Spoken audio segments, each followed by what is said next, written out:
Hello student, welcome to our channel Gyan contributor. तो आज के इस वीडियो में हम लोग डिस्कस करेंगे ज्योग्राफी का first chapter exogenetic process and resultant landform. उसका हम लोग 2 मार्क्स वाला क्वेश्चन हम लोग डिस्कस करेंगे, ठीक है, जो आपके आने वाली माध्यमिक एग्जामिनेशन के लिए बहुत इंपॉर्टेंट है। और चैप्टर 1 के ऊपर मैंने 3 वीडियो बनाए थे, जो मतलब पढ़ाई करने वाले जो वीडियोज हैं, तो उसको मैंने पार्ट 1, पार्ट 2, पार्ट 3 करके मैंने डिस्कस किया था। आई होप आपने फर्स्ट चैप्टर पढ़ के रखा होगा, कहीं से भी मेरे वीडियो से या अपने स्कूल में या अपने क्लासेस में कहीं ना कहीं से तो पढ़ के रखा ही होगा। तो आज हम लोग 2 मार्क्स वाला और 3 मार्क्स वाला और 5 मार्क्स वाला क्वेश्चन आज के इस वीडियो में हम लोग डिस्कस करेंगे, ठीक है।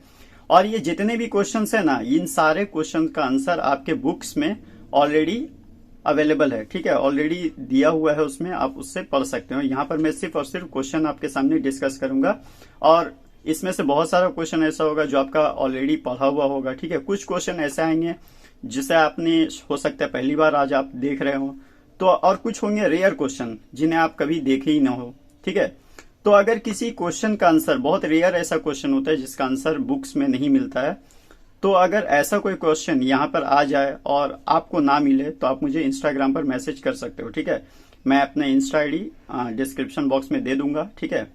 और चैप्टर 1 का जितनी जो 3 वीडियोस थे जिनको पढ़कर आप इन सारे क्वेश्चन को हल कर सकते हो, उनका भी लिंक मैं नीचे डिस्क्रिप्शन में दे दूंगा, ठीक है।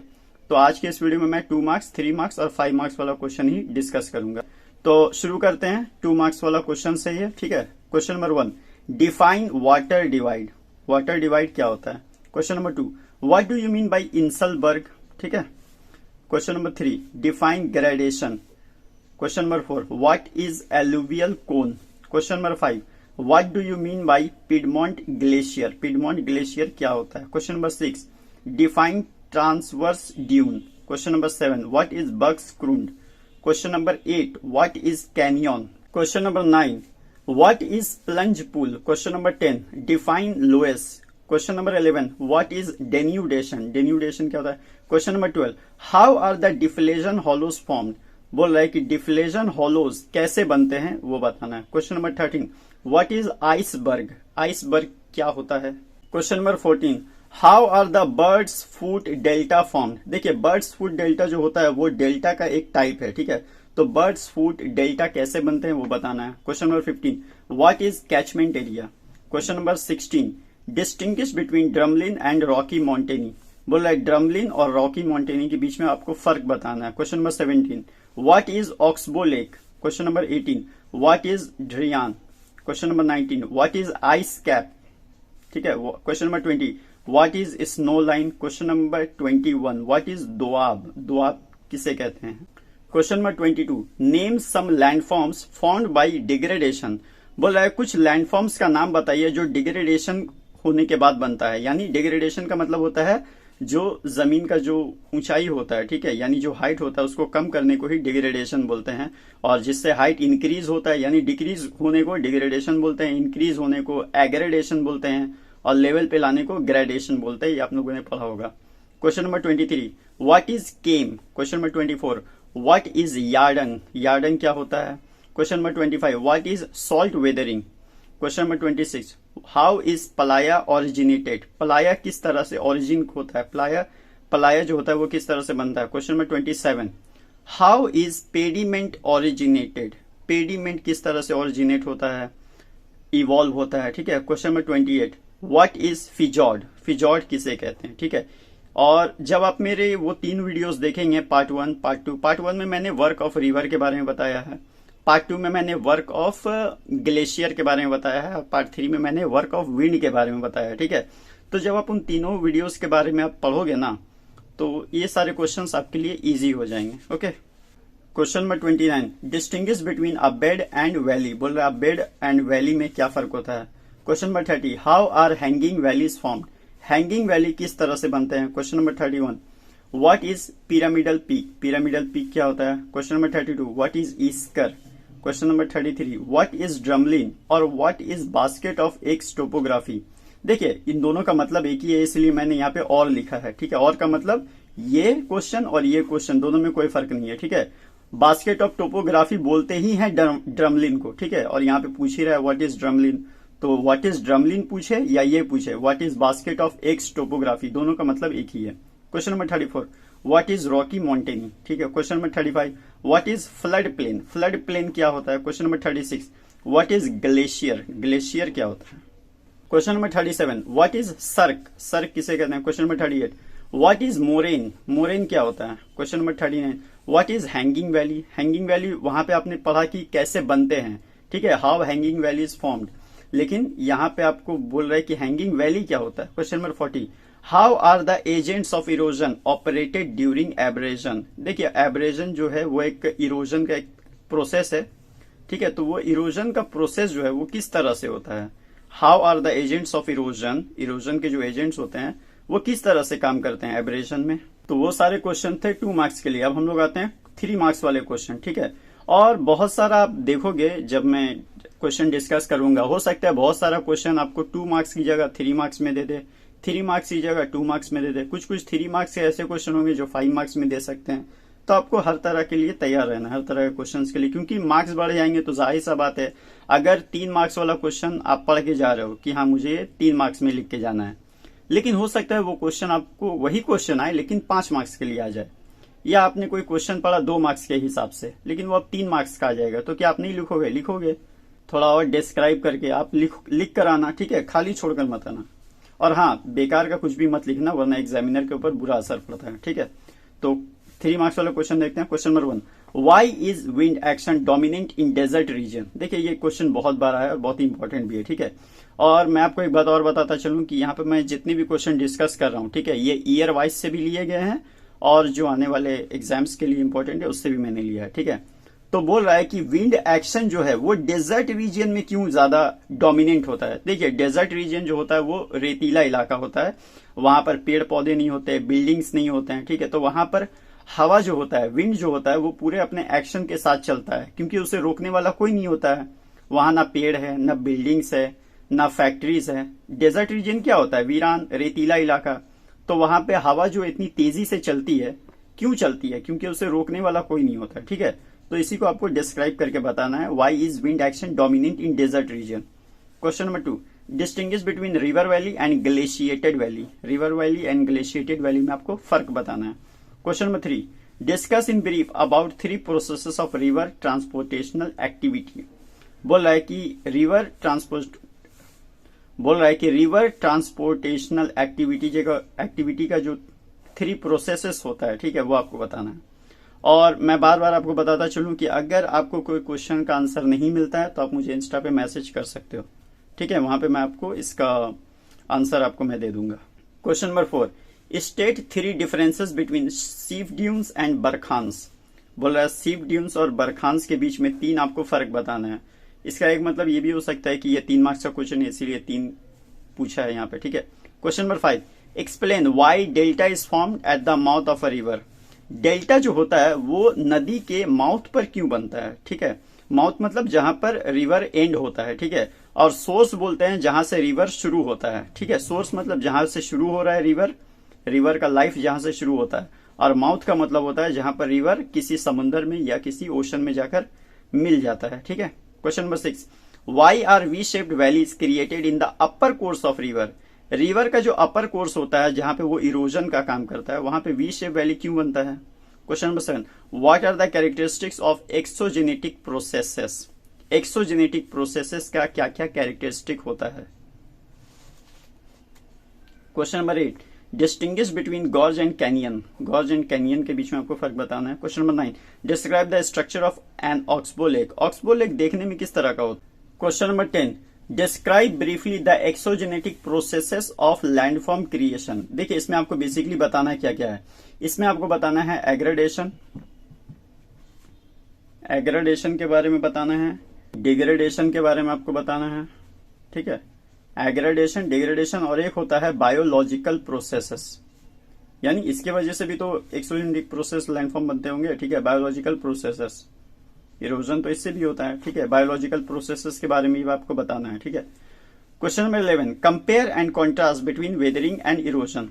वेदरिंग और इरोजन के बीच में आपको फर्क बताना है। Question number 12, distinguish between aggradation and degradation. जैसे कि मैंने आपको बताया था कि एग्रेडेशन की वजह से क्या होता है, लैंडफॉर्म का हाइट जो होता है वो इंक्रीज होता है, डिग्रेडेशन की वजह से डिक्रीज होता है, ठीक है।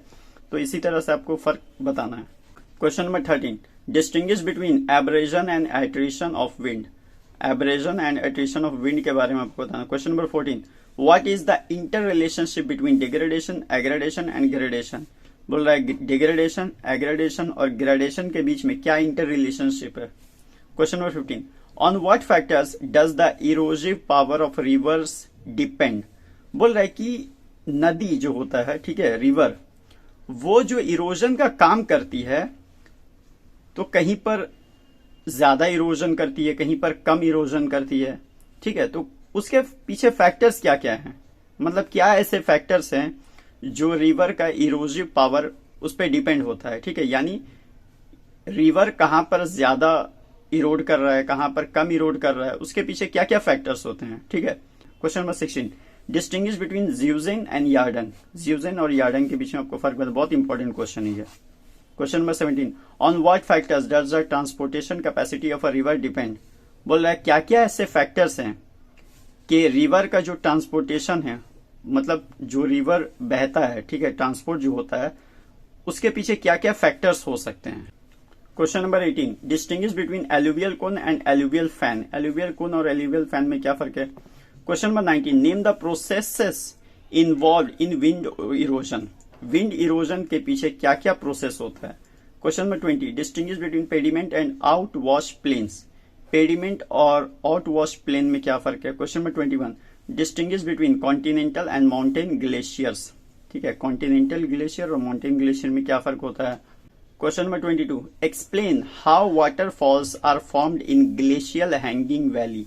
बोला ग्लेशियल हैंगिंग वैली में वाटरफॉल किस तरह से बनते हैं। Question number 23, why are alluvial fans formed at the foot hill region. बोल रहा है कि alluvial fan foot hill region यानी जो पहाड़ का जो निचला हिस्सा है वहां पे ही क्यों बनता है, ठीक है। पहले तो आप ये समझ लीजिए कि एलुवियल फैन बोलते किसको है और वो फुट हिल रीजन में क्यों बनता है। फुट हिल मतलब पहाड़ का जो निचला वाला हिस्सा होता है, एकदम बॉटम हिस्सा, ठीक है, एकदम निचला हिस्सा, वहां पे बनता है एलुवियल फैन। क्यों बनता है, फैन का मतलब क्या होता है, इस तरह का कोई स्ट्रक्चर हो तो उसको फैन बोलेंगे, है ना। देखिए जब रिवर नीचे की तरफ आता है तो अपना सारा सेडिमेंट जो होता है उसका, कंकर, मिट्टी, बालू, पत्थर जो भी कह लें, तो उसके साथ जो कंकर, मिट्टी, बालू, पत्थर आते हैं, सेडिमेंट उसको बोलते हैं, ठीक है। तो वो लाएगा तो वो क्या करेगा, जो अपना पहाड़ का जो निचला हिस्सा है, मतलब एकदम बॉटम जमीन वाला इलाका, वहां पे लाके स्प्रेड हो जाएगा वो, ठीक है ना, वो तो पूरा फैल जाएगा। तो वो फैल के कुछ इस टाइप का स्ट्रक्चर बनाता है, इसी को बोलते हैं एलुवियल फैन। एक आपने सुना होगा एलुवियल कोन के बारे में, ठीक है। एलुवियल कोन जो होता है वो कोन शेप का होता है, इसलिए इसको एलुवियल, एलुवियल का मतलब क्या होता है, सैलाबी, सैलाब मतलब जो नदी का जो मिट्टी होता है उसी को बोलते हैं एलुवियल, ठीक है। एलुवियल यानी कि जो रेत वगैरह ये सब होता है उसी से मिलकर जो बनता है फैन टाइप का एक स्ट्रक्चर, उसी को बोलते हैं एलुवियल फैन। और ये फुट हिल में बनता है, यानी पहाड़ के पूरे निचले हिस्से में बनता है, ठीक है। अब हम लोग आ जाते हैं 5 मार्क्स वाला क्वेश्चन में। 5 मार्क्स वाला क्वेश्चन में देखिए आपको कहीं ना कहीं ड्राइंग का भी थोड़ा सा ध्यान रखना पड़ता है, ठीक है, स्केचेस को भी प्रैक्टिस करना पड़ता है। तो question number 1, describe with sketches the landforms develop by combined action of wind and running water in the arid region. बोल रहा है कि स्केचेस के जरिए आप डिस्क्राइब करिए जो लैंडफॉर्म्स बनते हैं।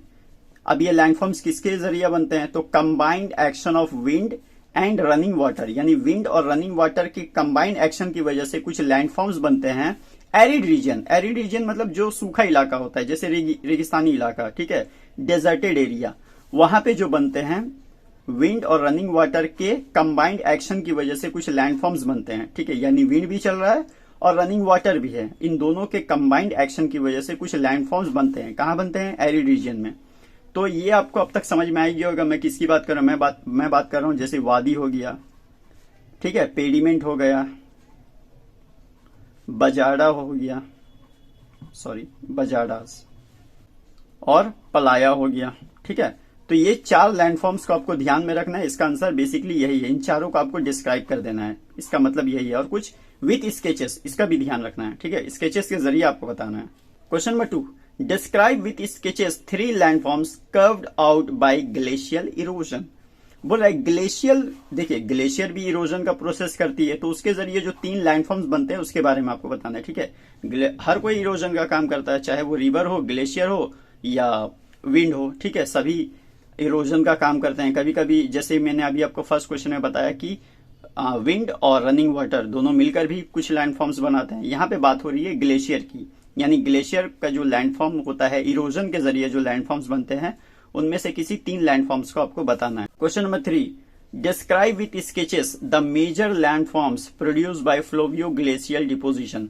बोल रहा है कि कुछ लैंडफॉर्म्स के बारे में आपको बताना है, कुछ मेजर, ठीक है, मेजर लैंडफॉर्म्स के बारे में आपको बताना है जो फ्लोवियो ग्लेशियल डिपोजिशन की वजह से बनता है, और उसको स्केचेस के जरिए भी बताना है, यानी उसमें स्केचेस को भी आपको ऐड करना है। ठीक है, तो फ्लोवियो ग्लेशियल डिपोजिशन की वजह से बनने वाले कुछ मेजर लैंडफॉर्म्स के बारे में आपको बताना है। अब ये फ्लोवियो ग्लेशियल डिपोजिशन में क्या क्या आता है, कौन कौन से लैंडफॉर्म्स आते हैं, तो अगर आपने बुक अगर ठीक से देखा हो तो उसमें एक आता है ईस्कर, ठीक है, उसमें आता है ड्रमलिन, जिसका भी मैंने कहा था कि ड्रमलिन, ठीक है, ड्रमलिन, केम्स, आउटवॉश प्लेन, सब आपने जरूर पढ़ा होगा अपने बुक में। इन सब लैंडफॉर्म्स को आपको डिस्क्राइब करना है, आउटवॉश प्लेन, और एक और होता है इंपॉर्टेंट है केटल्स। ठीक है, इन सबको मैंने डिस्क्राइब भी किया है। अगर आप मेरा वीडियोस को अगर देखोगे, जो मैंने आपको बताया कि पार्ट 1, पार्ट 2, पार्ट 3 में मैंने इस पूरे चैप्टर को मैंने पढ़ाया है, चैप्टर 1 को। ठीक है, question number 4, describe the depositional landforms of a river at its lower course. देखिए, लोअर कोर्स में ही डिपोजिशन का काम होता है, सिंपल सी बात है। ठीक है, तो अगर इस तरह का क्वेश्चन आ जाए तो यहाँ पे घबराना नहीं है कि लोअर कोर्स बोल रहा है, इसका मतलब क्या हुआ। अरे लोअर कोर्स में ही तो डिपोजिशन का काम होता है, अपर कोर्स में इरोजन का काम होता है, मिडिल कोर्स में ट्रांसपोर्टेशन का काम होता है। ठीक है, तो लोअर कोर्स बोल रहा है, डिपोजिशन तो बात एक ही है। ठीक है, तो वहां पर बनने वाले कुछ लैंडफॉर्म्स के बारे में आपको बताना है। ठीक है, describe the deposition landforms of a river at its lower course. मिसाल के तौर पर एक हो गया डेल्टा, डेल्टा भी तो डिपोजिशनल हो गया ना, एक हो गया डेल्टास, ठीक है, एक हो गया मियंदर, और बोलिए एक हो गया ऑक्सबो लेक। ठीक है, तो ये सारे मेजर हैं। ठीक है, question number 5, describe the favourable geographical factors for delta formation, describe with diagrams the occurrence of meander and oxbow lake. बोल रहा है कि फेवरेबल ज्योग्राफिकल फैक्टर्स बताइए जो डेल्टा बनने में हेल्प करते हैं। यानी डेल्टा जो बनेगा तो उसके लिए डेल्टा ऐसी थोड़ी ना बन जाएगा, उसके लिए कुछ फेवरेबल कंडीशन चाहिए कि हाँ लैंड ऐसा होना चाहिए, पानी का स्पीड ऐसा होना चाहिए, है ना। तो डेल्टा बनने के पीछे कुछ फेवरेबल ज्योग्राफिकल कंडीशन होने चाहिए। और इसी में एक और क्वेश्चन दिया है, describe with diagrams the occurrence of meander and oxbow lake, के उसमें फिर मियंदर भी बनता है, ऑक्सबो लेक भी बनता है, वो कैसे बनता है, डायग्राम के जरिए आपको बताना है। Question number 6, describe the origin of 3 types of delta with diagrams. हम लोग जानते हैं ना कि 3 टाइप के डेल्टाज होते हैं। ठीक है, आपने अपने बुक में जरूर पढ़ा होगा कि डेल्टा जो होते हैं वो 3 टाइप के होते हैं। तो उन तीनों टाइप के डेल्टा को आपको डिस्क्राइब करना है विथ डायग्राम्स। 3 डेल्टा कौन कौन होते हैं, एक तो होता है एरक्वेट डेल्टा, एरक्वेट डेल्टा, ठीक है। दूसरा होता है बर्ड्स फूट डेल्टा, जिसको भी मैंने पीछे आपको क्वेश्चन भी एक दिया था, बर्ड्स फूट डेल्टा। एक होता है क्यूस्पेट डेल्टा।